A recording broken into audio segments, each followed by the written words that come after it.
Shalom sahabat YouTuber, kali ini saya mau berbagi resep tutorial cara membuat panada Manado lengkap dengan isiannya dan juga tips-tips anti gagal. Sebenarnya saya sudah pernah membuat video panada Manado sebelumnya, tapi masih banyak yang komen menanyakan cara membuat isian panada yang enak dan juga cara membuat kulit panada yang cantik dan juga tentu saja enak. Dan sebelum lanjut, saya mau ingatkan kembali agar diikuti step by step dari tutorial ini, karena di setiap step pembuatan panada ini ada tips anti gagalnya.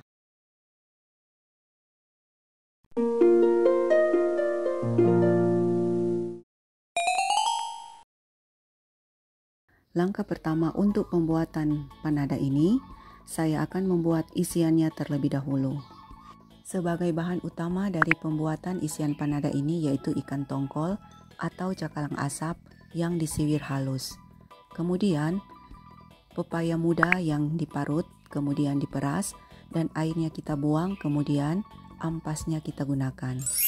Untuk bumbu lainnya adalah sebagai berikut. Selanjutnya kita akan mulai menumis. Panaskan wajan dan masukkan minyak sayur secukupnya. Kemudian, masukkan irisan bawang putih dan bawang merah, lalu tumis hingga harum.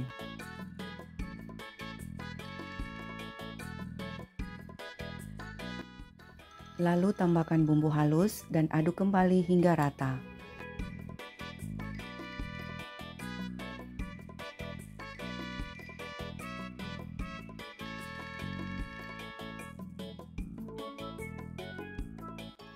Dan selanjutnya masukkan irisan daun bawang.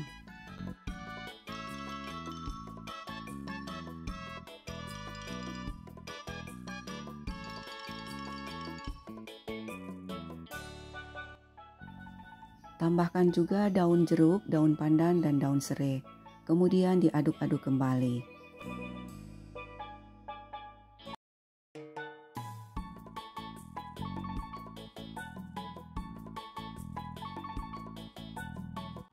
Selanjutnya masukkan pepaya muda yang telah diperas dan dibuang airnya, lalu diaduk kembali hingga rata.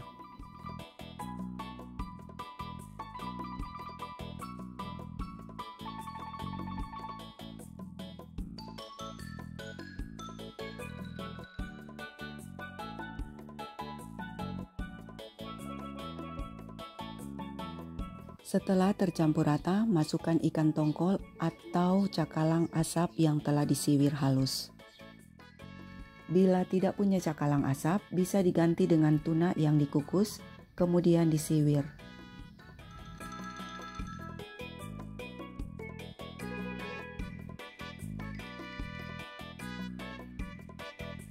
Lalu masukkan 2 sendok makan santan kental. Di sini saya menggunakan santan instan. Tetapi lebih baik lagi bila menggunakan santan fresh. Kemudian kita aduk lagi hingga tercampur rata. Selanjutnya masukkan garam, kaldu bubuk dan gula pasir bila suka. Kemudian kita tes rasa. Bila masih ada yang kurang, bisa ditambahkan sesuai selera.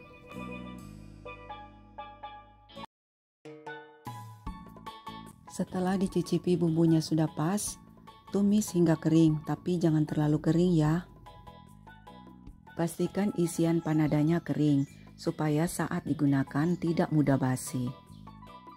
Konsistensi isiannya seperti ini. Isiannya sudah matang, bisa diangkat, dinginkan terlebih dahulu sebelum digunakan.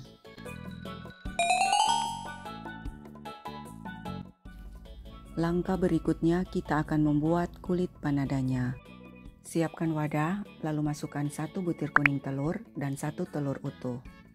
Tambahkan gula pasir dan juga susu bubuk. Lalu tambahkan margarin dan juga ragi instan. Dan jangan lupa juga tambahkan santan kental. Karena di sini saya menggunakan santan instan, jadi saya menggunakan 2 sendok makan. Bila menggunakan santan fresh, Saya hanya memasukkan 1 sendok makan saja. Lalu tambahkan juga air sebanyak 200 ml. Dan semua bahan ini akan kita kocok atau kita aduk.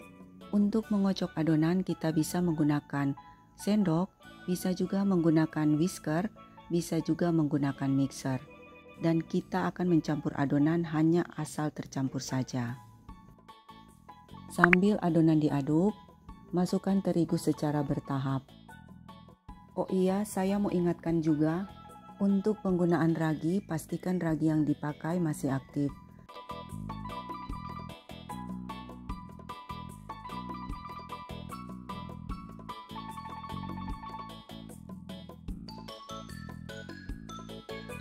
Bila adonan saat kita kocok mulai terasa berat, maka pengadukan bisa dilanjutkan dengan menggunakan tangan yang sudah dicuci bersih terlebih dahulu agar lebih cepat.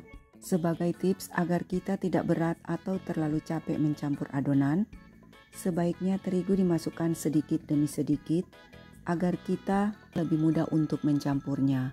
Dan ketika kita mengaduk dengan menggunakan tangan, adonan sedikit dibanting-banting agar lebih cepat tercampur rata. Agar lebih leluasa untuk mengaduk adonan, adonan akan saya pindahkan ke atas meja kerja. Untuk mengadon kulit panada ini, tidak harus sampai kalis elastis, tetapi hanya sampai adonan menyatu dan membentuk gumpalan dan tidak lengket lagi. Dan permukaan adonan terlihat licin seperti ini. Bila sudah seperti ini, adonan akan kita istirahatkan selama setengah jam atau sampai adonan mengembang 2 kali lipat. Dan adonan akan kita tutupi dengan kain bersih. Setelah adonan mengembang 2 kali lipat, adonan akan kita potong-potong dan bagi-bagi menjadi potongan yang kecil. Dan bila kita ingin bentuknya sama, maka adonan sebaiknya ditimbang. Dan berat untuk setiap adonan seberat 40 gram.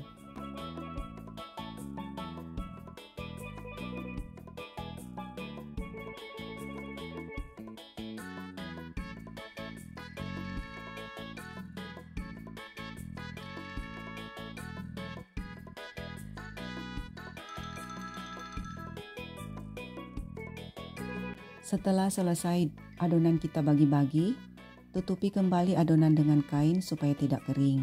Dan kita akan melanjutkan merounding atau membulat-bulatkan adonan. Tujuan adonan dibulatkan agar adonan menjadi padat sehingga adonan tidak kopong di tengah.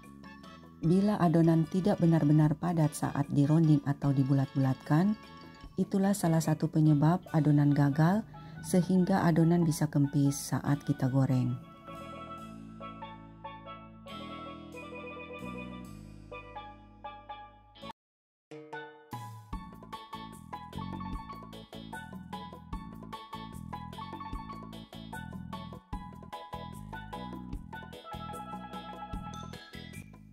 Setelah selesai dibulat-bulatkan atau dironding, adonan akan kita istirahatkan kembali selama 10 menit agar adonan rileks dan mudah dibentuk untuk tahap selanjutnya. Setelah 10 menit, adonan akan kita pipihkan dengan rolling pin. Saat akan menggilas adonan, ambil adonan pertama yang kita ronding. Dan sebagai tips, jangan menggilas terlalu tipis karena akan membuat kulit panada ini bisa sobek saat diberi isian. Dan juga bila adonan tidak terlalu tipis, saat kue kita makan atau gigit, rasa empuk dan lembutnya bisa lebih berasa. Untuk ketebalan adonan kira-kira seperti ini. Selesai dipipihkan, adonan akan kita isi dengan isian yang telah dibuat sebelumnya. Kemudian kita beri isian yang agak banyak, tapi juga jangan kebanyakan. Di proses ini saya akan berbagi tips anti gagal, karena masih banyak yang komen yang masalahnya terkait di proses ini. Setelah diberi isian, bagian pinggirannya kita lipat 2 dan rekatkan seperti ini. Dan juga sebagai tips, saat merekatkan atau menjepit bagian pinggiran panada ini, harus benar-benar kuat. Salah satu hal juga yang sangat perlu diperhatikan supaya panada tidak terbuka saat digoreng, yaitu pada proses ini. Saat kita menjepit adonan setelah diberi isian, harus benar-benar direkatkan dengan kuat supaya tidak mudah terbuka. Dan juga tips yang lain yang perlu diperhatikan di proses ini supaya panada yang kita hasilkan gembul-gembul atau gemoy-gemoy dan tidak mudah kempis, yaitu kulit panada yang kita gilas jangan terlalu tipis.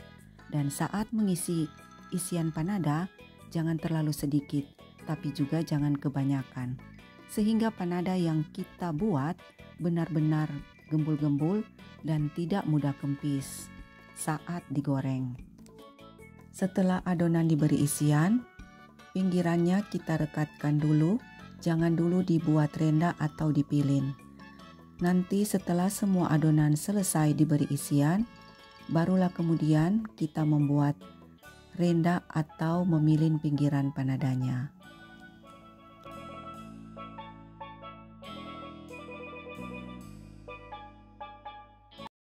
Dan sebagai tips juga, supaya pinggiran panada saat dipilin atau dibuat renda kelihatan cantik, yaitu pada proses penggilasan kulit panada, jangan terlalu tipis, sehingga saat dibentuk, pinggiran panada kelihatan cantik.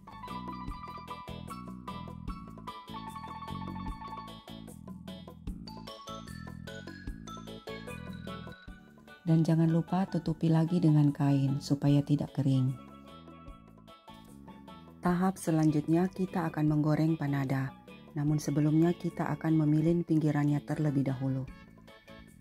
Sambil kita memilin pinggiran panada atau membuat renda pinggirannya, kompor sudah bisa dinyalakan, tapi dengan api kecil, dan beri minyak yang cukup banyak supaya panadanya bisa matang merata dan warnanya cantik. Dan seberapa banyak yang akan kita goreng, sebanyak itu pula yang akan kita buat pinggirannya atau kita buat renda. Sebelum panada kita pilin, jepit lagi pinggirannya sampai beberapa kali untuk memastikan bahwa jepitannya telah merekat dengan kuat. Barulah kita mulai memilin atau membuat renda. Cara saya memilin pinggiran panada seperti ini. Salah satu tips juga supaya pinggiran panada tetap cantik ketika digoreng atau tidak terbuka saat digoreng, yaitu jangan dulu dipilin sebelum adonan selesai kita beri isian, supaya pinggiran panadanya tidak melar dan tetap cantik setelah digoreng. Penyebab lain kenapa panada bisa kempis selesai digoreng, karena terlalu lama didiamkan atau di-proofing. Jadi, bila suhu di sekitar kita terlalu panas, maka kulit panadanya harus cepat-cepat diberi isian dan langsung dipilin kemudian digoreng. Itulah solusi bila udara di sekitar kita terlalu panas. Di tahap ini juga saya membuat pinggiran dengan perlahan dan videonya tidak saya percepat supaya kalian bisa mengikuti cara memilin yang benar dan cantik.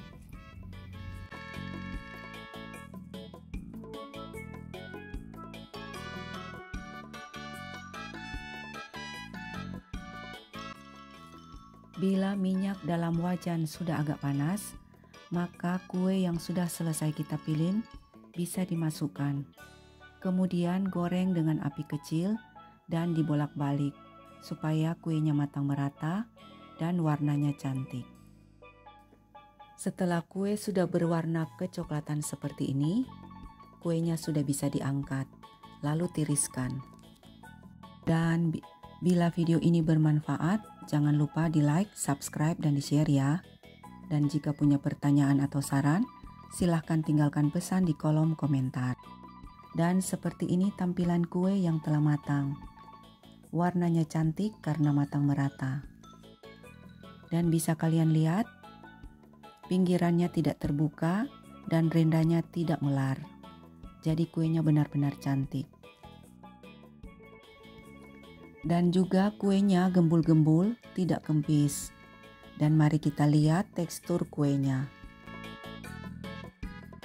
Tekstur dari kuenya empuk dan lembut. Dan juga isiannya banyak, tidak pelit. Jadi saat kue kita makan, benar-benar enak dan puas. Kue ini bisa awet sampai beberapa hari, asal disimpan dalam wadah tertutup. Dan terima kasih sudah berkunjung di channel Marjo Kuman. Sampai jumpa di resep selanjutnya.